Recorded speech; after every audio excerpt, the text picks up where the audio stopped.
Bienvenidas y bienvenidos al video de la solución de la tarea número 6. Antes de empezar a resolver la tarea número 6, quiero hacer un breve repaso sobre los temas de paso de parámetros, retorno de resultados y listas, ya que todo esto es necesario para resolver la tarea 6.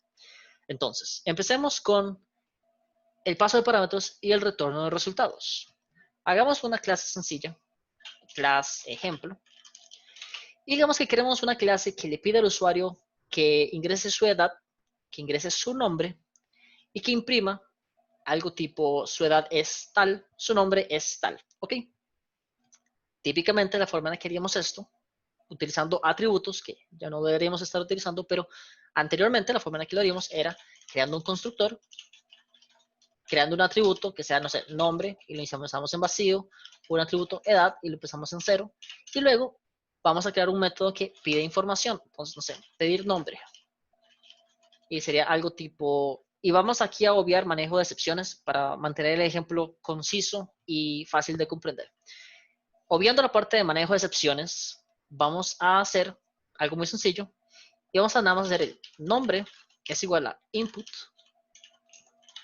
ingrese su nombre. ¿Okay? Vamos a hacer algo muy similar para la edad, ver edad.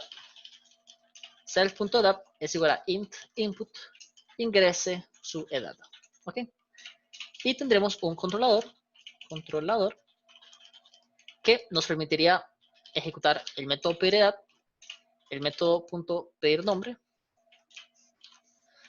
y una vez que estos métodos se ejecuten podemos hacer algo tipo print su nombre es seguido de una concatenación self.nombre y la edad, su edad es concatenado con, hay que convertirlo a hilera self.edad, tal que edad es un entero. Pongamos esto a prueba brevemente, ejemplo. Ya vamos a ejecutar el controlador de esta instancia. ¿Okay?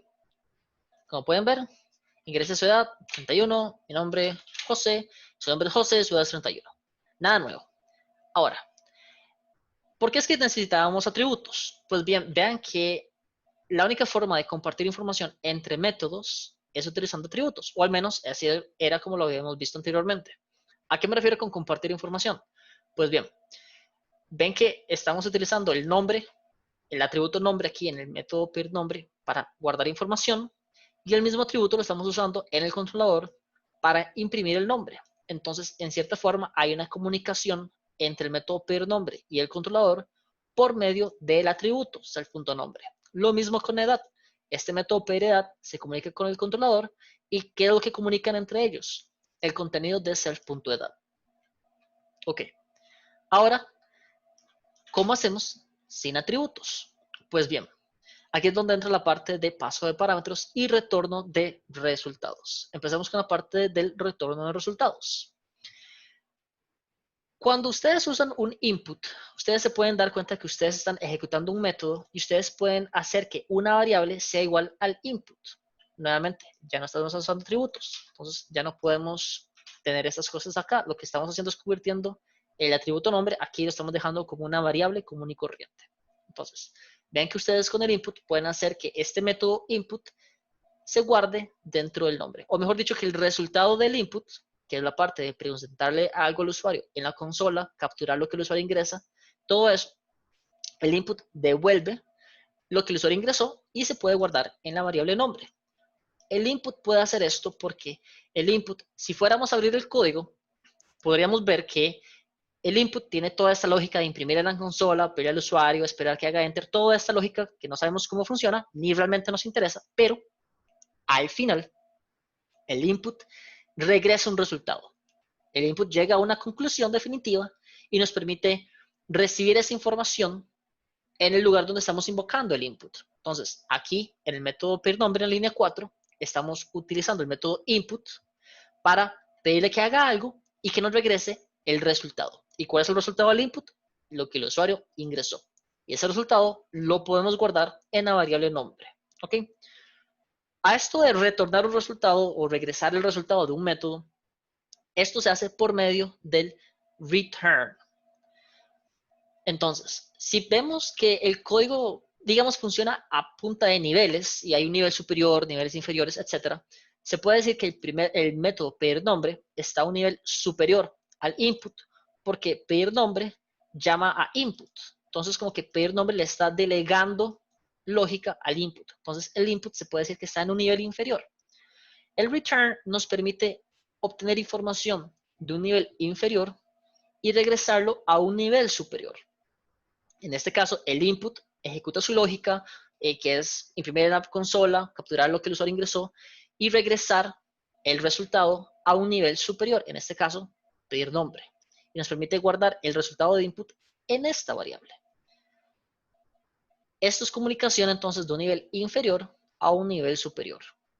Si nosotros queremos hacer algo similar aquí en el controlador, necesitamos poder imprimir aquí el nombre y la edad. Recuerden, ya no podemos utilizar atributos. Entonces, ¿cómo es que yo paso el nombre, que está aquí en pedir nombre, al controlador? Hacemos lo mismo que hace el input, que es utilizar un return. ¿Y cuál es el resultado de pedir nombre? Vamos a retornar el contenido de la variable nombre. ¿Ok? Entonces, cuando alguien llama el método pedir nombre, el método pedir nombre va a ejecutar este input con este mensaje.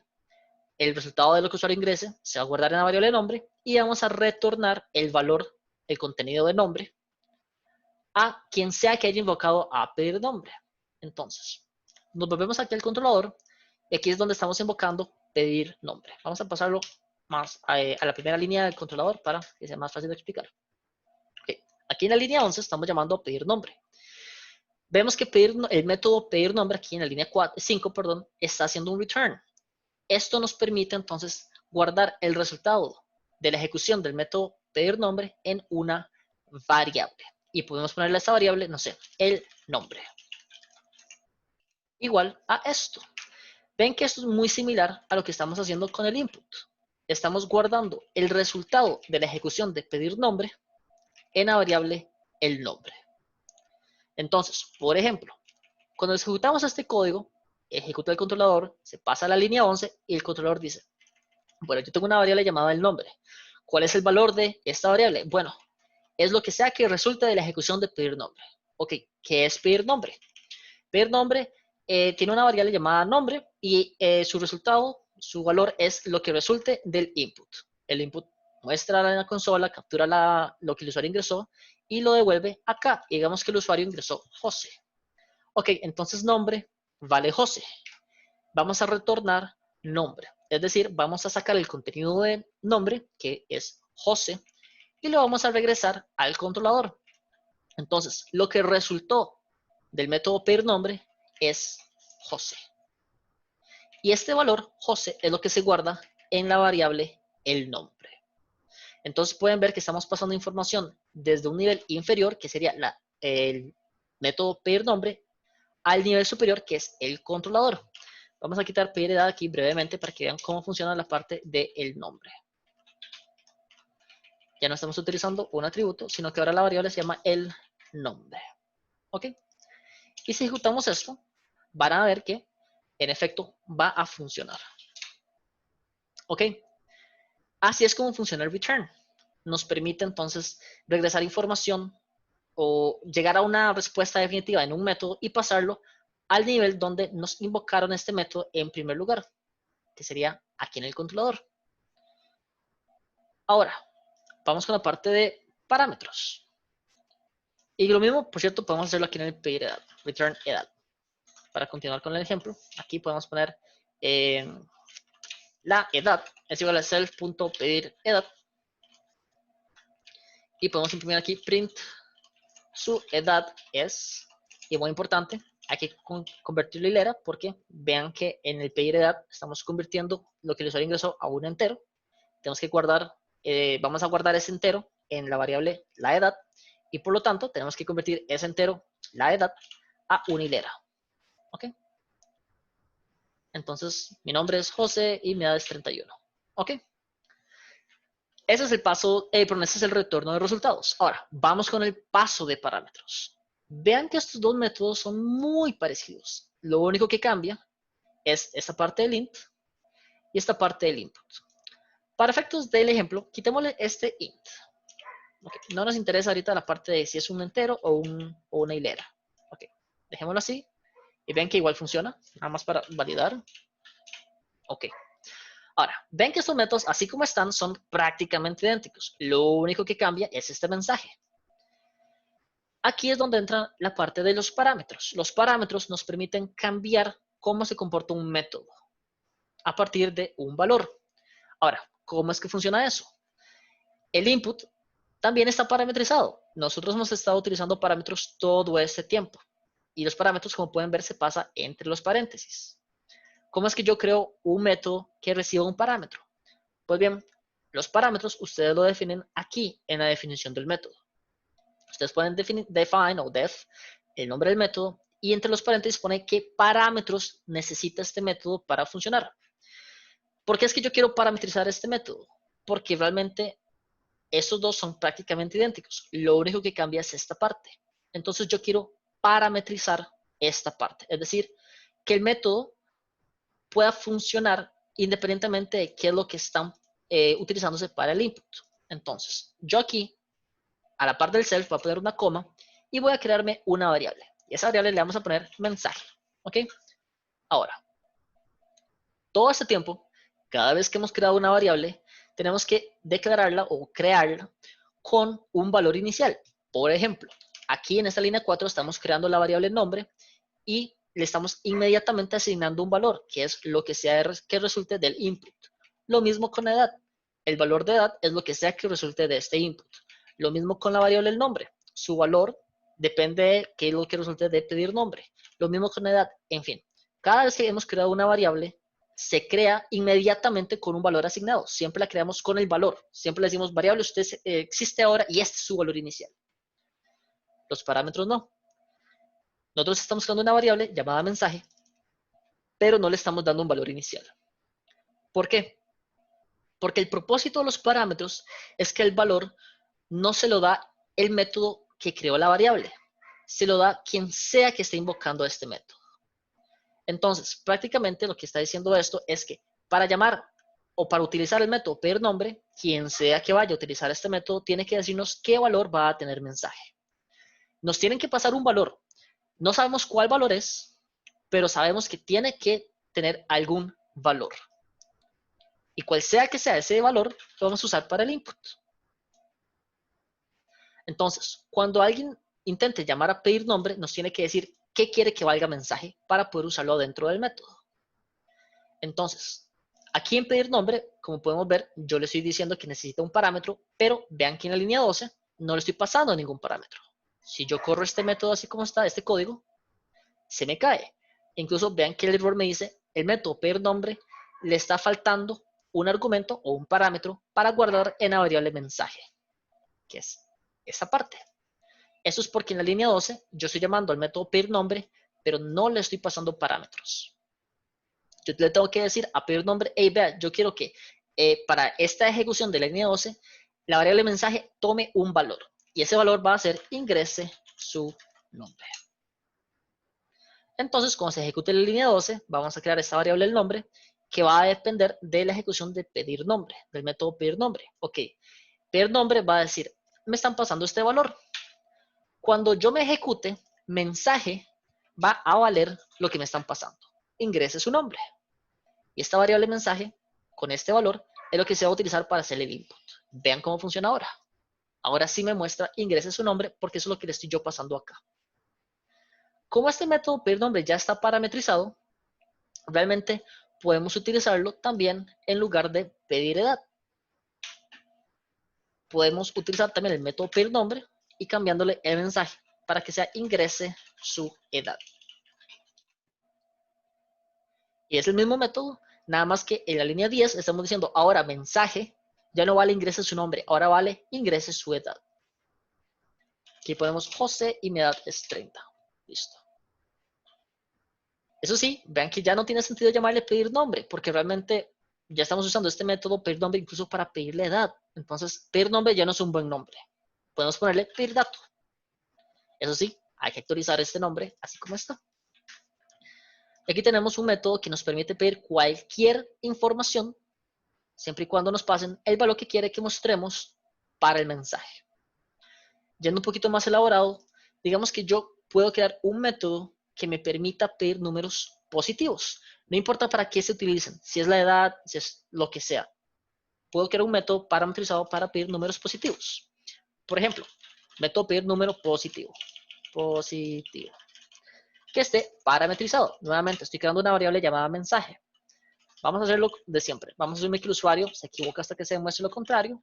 Mientras el usuario se equivoque, vamos a repetir esta lógica. ¿Y esta lógica qué es? Vamos a poner un try, un except para el manejo de excepciones. Y vamos a hacer una variable llamada número que es igual a int input. ¿Y cuál mensaje le vamos a mostrar al usuario? Lo que sea que nos estén pasando en la variable mensaje. Después, si número es menor a 0, quiere decir que no es un número positivo, y se tiene que mostrar un mensaje tipo, por favor, ingrese números positivos. De lo contrario, quiere decir que es un número positivo y es un dato válido. Entonces, dato válido true. Si el usuario se equivoca y nos metió una letra, ponemos un mensaje de, por favor, ingrese valores válidos. Y al final, cuando ya tenemos el número, lo podemos retornar. De tal forma de que quien sea que esté invocando el método pedir número positivo pueda recibir el resultado de la ejecución de pedir número positivo. ¿Ok? ¿Esto qué nos permite hacer? Pues bien, lo que sea que requiera números positivos. Ahora sí, yo puedo hacer, en vez de usar el método pedir dato, que no maneja excepciones ni nada, puedo utilizar el método self.pedir número positivo. Eso sí, tenemos que convertirlo a hilera otra vez acá porque nosotros estamos utilizando int aquí para el input. Entonces vean cómo funciona esto. El nombre lo estoy utilizando, lo estoy pidiendo a través del método pedir dato, que no tiene manejo de excepciones porque realmente es muy difícil que alguien se equivoque poniendo el nombre. O sea, no, si me ponen números, pues no sé, tienen números en el nombre, lo que sea. Pero en la edad yo estoy utilizando el método pedir número positivo, que tiene manejo de excepciones. No acepta letras, por ejemplo. Tampoco acepta números negativos.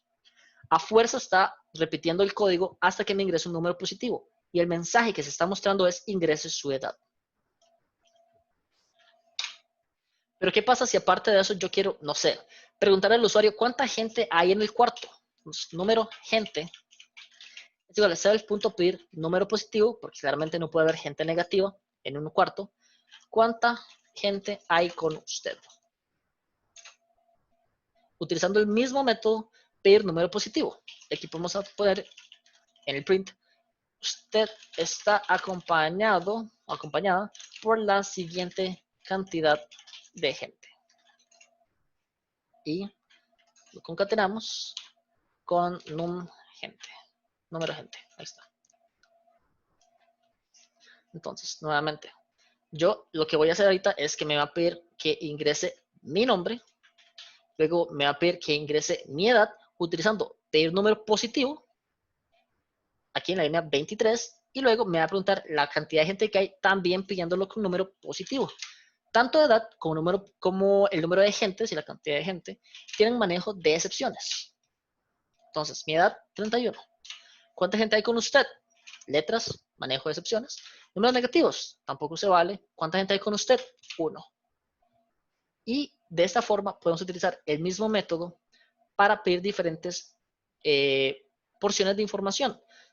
Si ustedes necesitan saber la temperatura, digamos que la temperatura siempre va a ser positiva, también pueden utilizar el método pedir número positivo. Entonces, es muy importante la parametrización porque ustedes pueden cambiar, en este caso, el mensaje que se les está mostrando al usuario y utilizando siempre el mismo método. Entonces, si usted de aquí a 10 años necesita utilizar o necesita crear un programa que le pida al usuario números positivos, así como está este método, le va a funcionar. No importa qué mensaje ocupe mostrarle, porque el método está parametrizado y donde sea que usted lo vaya a invocar, usted le tiene que decir a este método, hey, mensaje va a valer X cosa, Y cosa. Y ese mensaje es lo que se va a utilizar para imprimirle al usuario en la consola y así el usuario sabe que necesita ingresar. Esto es paso de parámetros y retorno de resultados. Ahora, vamos con la parte de las listas. Las listas se pueden, pues básicamente una lista, imagínense que ustedes tienen una lista de gente que está esperando utilizar un cajero. Una lista es un grupo de elementos relacionados entre sí en un cierto orden. Entonces, digamos que ustedes de hecho pueden crear listas vacías así, lista igual a corchetes vacíos. Así es como ustedes crean una lista vacía. Ahorita no estoy usando clases ni nada, nada más para mantenerlo tan corto como me sea posible. Aquí ustedes están creando una variable llamada lista, que es una lista que no tiene ningún elemento. Ustedes pueden agregarle cosas a esta lista. Digamos que, siguiendo el ejemplo de la gente del cajero, ustedes quieren tener la lista de las cédulas, digamos, de las personas que están ingresando. Digamos que entonces la primera persona que llegó a la fila tiene la cédula 5. El método append agrega algo al final de la lista. Como la lista está vacía, este 5 va a ser el primer elemento.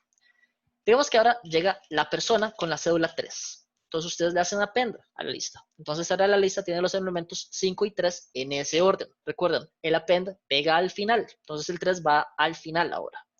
Después llega la persona con la cédula 6. Entonces 6 ahora es la última persona. Ustedes pueden imprimir el contenido de la lista con un simple print. Y como pueden ver, ahí está la lista en orden, 5, 3, 6, en el orden en el que yo fui agregándolas.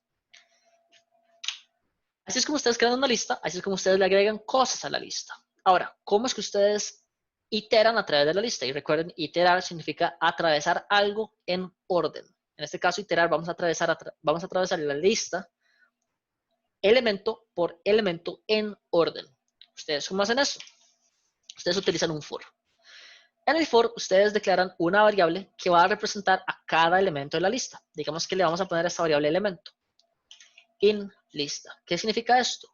Por cada elemento en la lista vamos a hacer algo. Y dentro del for ustedes dicen que es ese algo que quieren hacer con cada elemento de la lista. Digamos que nosotros queremos imprimir cada elemento. Entonces, nosotros podemos hacer print elemento.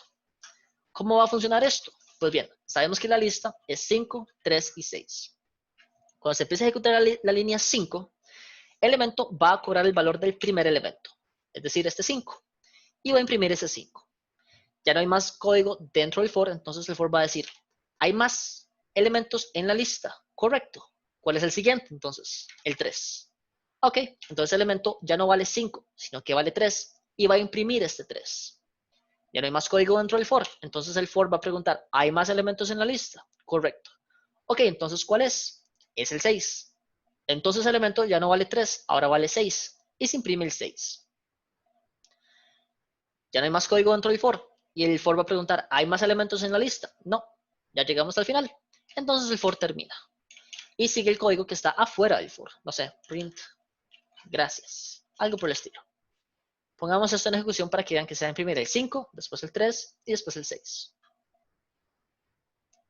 Así es como ustedes iteran a través de la lista y pueden obtener un elemento a la vez y ejecutar lógica un elemento a la vez.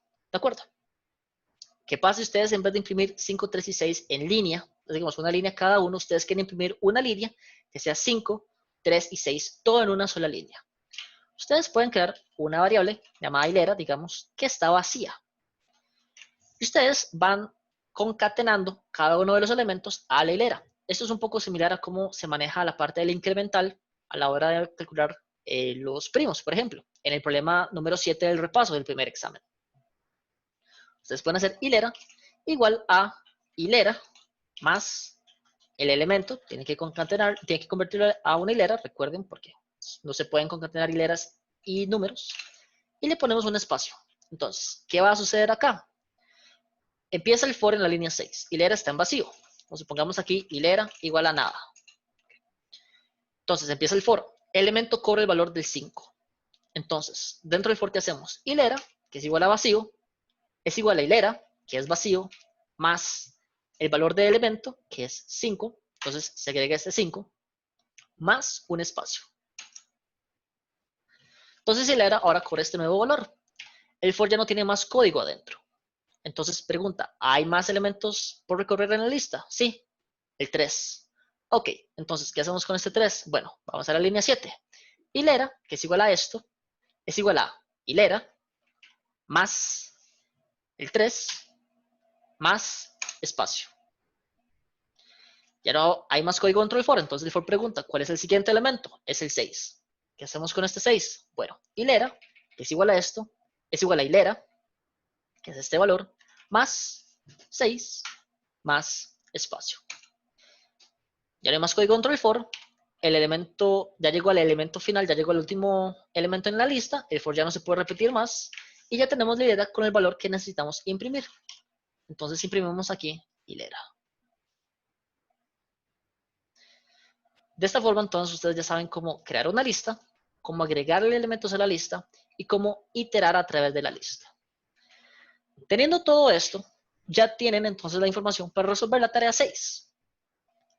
Vamos a hacerlo de una vez. El problema, recordemos, consiste en pedirle al usuario elementos positivos, números positivos, y cuando el usuario los solicite, mostrarle cuántos de esos elementos, o cuáles de esos elementos, mejor dicho, son primos.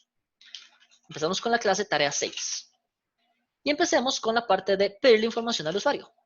Vamos a usar exactamente el mismo método que habíamos hecho antes para pedir números positivos. Literalmente el mismo método. De hecho, para simplificar el tiempo, aquí está. Es lo mismo que escribimos antes. Ya aquí tenemos entonces un método que nos permite imprimir cualquier mensaje que queramos y nos sirve para pedir exclusivamente números positivos. El segundo método que yo voy a utilizar es el de imprimir los primos. Vamos a crear un método llamado imprimir primos, que está parametrizado y va a recibir una lista. ¿Esta lista qué es? Es la lista de todos los números que el usuario ha ingresado que son primos. Así es como yo lo estoy pensando, ¿ok? No es la única solución, conste. Pero yo estoy pensando que este método, primos, va a recibir la lista, que vamos a ponerle aquí lista primos. Vamos a para que quede un poco más claro. Esta variable, lista primos, tiene que ser entonces la lista de todos los números primos que me han ingresado. Teniendo yo esa lista de primos, voy a hacer algo muy similar a lo que acabamos de hacer. Creamos una hilera vacía, iteramos por elemento en lista primos, iteramos a través de todos estos primos, vamos agregando cada uno de estos elementos a esta hilera con un espacio para que sea bonito. Y al final del for imprimimos los primos son más hilera. Eso es muy similar a lo que acabamos de hacer hace un momento. Y ahora vamos con la parte del método esprimo. ¿Qué es lo que hace el método esprimo? Si ustedes se fijan en la solución del repaso del primer examen, número 7, que de hecho se los voy a pegar brevemente acá, en la parte del método cálculo, se los voy a pegar justamente acá. Este método cálculo es una, pues, me faltaron un par de líneas, permiso. Este método, así como está, es la solución del problema 7 del repaso del primer examen. Este método, así como está, nos permite, dado un número, y aquí estoy utilizando atributos, definir si el número es un primo o no. Naturalmente no podemos usar atributos, entonces hay que modificarlo un poco. Vamos a quitarle estos comentarios. Entonces, este método, primero que todo, tengo que parametrizarlo. ¿Por qué? Porque necesito que me pueda calcular si un número es primo, y aquí vamos a ponerle nada más es primo, y cuál es ese número que queremos calcular. Bueno, no lo tienen que pasar, y va a ser un n cualquiera. Entonces, en vez de utilizar self número, estamos utilizando n. Es decir, cuando estén ejecutando este método es primo, nos tienen que preguntar, nos tienen, mejor dicho, que pasar el valor de n. Y este método esencialmente nos está diciendo si n es primo o no. Nos tienen que dar el valor de n. Entonces, el resto de la lógica es igual. Empezamos en 2, iteramos a través de todos los números desde el 2 hasta n-1 para ver cuántos de esos números dividen perfectamente a n. Si la bandera es primo, no cambia, se mantiene en true, quiere decir que, y como pueden ver, el número ingresado es primo. Sin embargo, nosotros no queremos que nos imprima que el número ingresado es primo. Recuerden, yo necesito guardar todos los números primos en una lista para poder imprimirlos. Entonces, lo que yo hago aquí en este método es que si el n que me pasaron es primo, yo retorno true. Básicamente este método responde una pregunta. ¿N es primo? Y me va a decir true o false. Y eso es todo lo que hace el método esprimo. Es muy, muy similar a la solución del problema 7. Nada más que en vez de usar atributos, utiliza un parámetro en lugar del atributo. Y en vez de imprimirme es primo o no, me devuelve verdadero o falso a la pregunta ¿es primo n? Lo último que queda es el controlador, que nos va a unir todo. Tenemos entonces aquí el controlador y voy a colapsar estos métodos para que sea más fácil de leer el código. El controlador no está parametrizado y vamos a tener aquí la lógica de repetir. Y muy importante, voy a tener una lista de todos los números primos y la empezamos en vacía, porque obviamente al principio no tenemos números del todo. Mientras el usuario quiera repetir, vamos a mostrar el menú. Seleccione una opción. 1, ingresar número. 2, mostrar primos. 3, salir. Si selección es igual a 1, quiere decir que el usuario va a ingresar un número. Tenemos aquí el método de pedir número positivo. Entonces vamos a crear una variable llamada número y la vamos a igualar a ¿qué? A lo que resulte del método pedir número positivo con el mensaje ingrese un número positivo. Cuando el método pedir número positivo termine, número a fuerza, ya habíamos visto anteriormente, va a tener un número entero positivo almacenado. Una vez que tenemos ese valor en la variable número, tenemos que preguntar, ¿es número primo? Y aquí es donde yo hago este if. Si self.esPrimo y le paso de parámetro número, nos devuelve true, entonces agrego a la lista de primos append número. Vamos a repasar esto un momento. Ya sabemos que en la línea 42 le estamos preguntando al usuario que ingrese un número positivo, el usuario no lo tiene que ingresar y ese número se va a dar aquí en la variable número. En la línea 43 estamos haciendo una pregunta. El resultado de ejecutar el método esPrimo con el parámetro número nos va a devolver verdadero o falso. Aquí estamos preguntando, ¿es verdadero? Entonces, si número vale, no sé, digamos que el número 6, se va a ejecutar esPrimo con n igual a 6. Y claramente 6 no es primo, nosotros sabemos eso, entonces al final, cuando se pregunte, ¿es 6 primo? Esto va a ser falso, entonces nos va a retornar falso. Eso quiere decir que esto realmente resultó en false. Y esto va a hacer básicamente preguntar, ¿es falso igual a true? Claramente esto no es cierto, entonces no se va a ejecutar el if. Por el contrario, digamos que el número es 7. Cuando el usuario se le preguntó un número positivo, el usuario ingresó un 7. Entonces, número vale 7. Vamos a la línea 43. El resultado de ejecutar el método esPrimo con 7 nos va a dar true. Se ejecuta el método esPrimo, perdón, pero n ya no vale 6, ahora vale 7. Sabemos que 7 es primo. Se ejecuta toda la lógica que ya conocemos y al final vamos a preguntar, ¿la bandera esPrimo se mantuvo en true? Correcto, porque 7 es primo. Entonces se retorna true. Es decir, toda esta ejecución con número valiendo 7 nos devolvió true. Y true es igual a true. Por lo tanto, si se entra a este if y hacemos primos.append número, es decir, primos que empezó en vacío, ya ahora tiene un 7. Y así es como cada vez que el usuario ingresa un número, verificamos en ese momento si este número es un número primo o no. Si es un número primo, lo agregamos a la lista. Y eso es todo en la selección igual a 1. Si el usuario ingresó selección igual a 2, quiere decir que quiere las estadísticas y lo que tenemos que hacer aquí simplemente es llamar al método imprimir primos, que espera la lista de primos. ¿Y cuál es la lista de primos? Primos, que es esta lista. Ya vimos que imprimir primos va a iterar a través de la lista y va a imprimir los números. Después, si el usuario lo que seleccionó es la opción 3, entonces lo de siempre, repetir es igual a falso. Y print, gracias por usar nuestro programa. Y lo último que queda de aquí es la instancia igual a tarea 6, ejecutar el controlador. Y aquí podemos ver que voy a ingresar primo. Aquí ingreso un número positivo, digamos que un 6. voy aquí a mostrar primos y claramente no hay ningún primo, porque 6 no es un número primo. Voy a ingresar otro número, el 7. Y ahora quiero que me muestre los primos. Y ahí está el 7. Quiero ingresar a otro número primo, el 11. Ahí está. Y otro número primo, el 13. Y ahí está en la lista. Entonces, cada vez que es primo retorne true con cualquier número ingresado por el usuario, se va a agregar al final de la lista y cada vez que el usuario quiera que se imprima la lista, lo imprime. Una observación importante. Vean que yo tengo esta línea donde declaro la variable primos como una lista vacía, la tengo fuera del while. ¿Por qué? ¿Qué pasa si yo hago esto?